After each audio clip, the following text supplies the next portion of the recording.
जब देवी लक्ष्मी ने भगवान विष्णु को रुला दिया था, आखिर क्यों?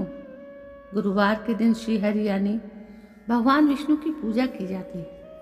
विष्णु जी से संबंधित कई पौराणिक कथाएं प्रचलित हैं। इन्हीं में से एक कथा आज हम आपको सुनाने जा रहे हैं।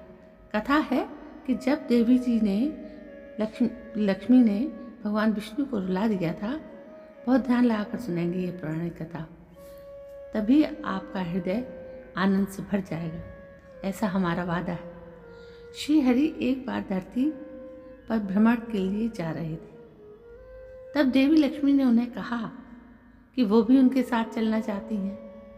तब विष्णु जी ने कहा कि वो उनके साथ एक शर्त पर चल सकती हैं। लक्ष्मी जी ने शर्त पूछी तो विष्णु जी ने कहा कि धरती पर चाहे कोई भी स्थिति क्यों ना आए, उन्हें उत्तर दिशा की ओर नहीं देखना है। लक्ष्मी जी ने शर्त मानी और श्री हरि के साथ चल दी। जब दोनों धरती का भ्रमण कर रहे थे, तब देवी की नजर उत्तर दिशा की ओर पड़ी। वहीं इतनी ज्यादा हरियाली थी कि वो खुद को रोक नहीं पाई और बगीचे की तरफ चल दी। वहां से उन्होंने एक फूल तोड़ा और विष्णु जी के पास आ गए। विष्णु जी ने लक्ष्मी को देखा और देखते ही रो पड़े। तब माँ लक्ष्मी को विष्णु जी की शर्त याद आ गई। श्री हरि ने कहा कि बिना किसी से पूछे किसी भी चीज को छूना अपराध होता है। यह सुन देवी लक्ष्मी को एहसास हुआ कि उनसे गलती हो गई है। उन्होंने माफी मांगी, लेकिन श्री हरि ने कहा कि इसकी माफी को बगीचे का माली ही दे सकता है। विष्णु जी ने कहा कि लक्ष्मी जी को माली के घर दासी बनकर रहना होगा।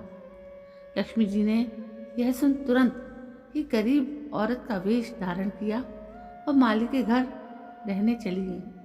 कभी खेत में तो कभी घर में माली ने उनसे काम कराया, लेकिन जब माली को पता चला कि वो कोई और नहीं बल्कि माँ लक्ष्मी है, तो वो रो पड़ा।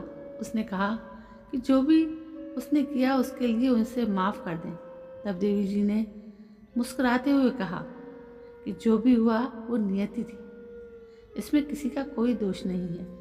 लेकिन माली ने जिस तरह से लक्ष्मी जी को अपने घर का सदस्य समझा, उन्होंने उसकी झोली अजीवन सुख समृद्धि से भर दी। उन्होंने कहा कि जब जीवन में उसके परिवार को किसी भी तरह का दुख नहीं भोगना पड़ेगा, इसके बाद वो विष्णु भगवान के साथ विष्णु लोक वापस लौट गई।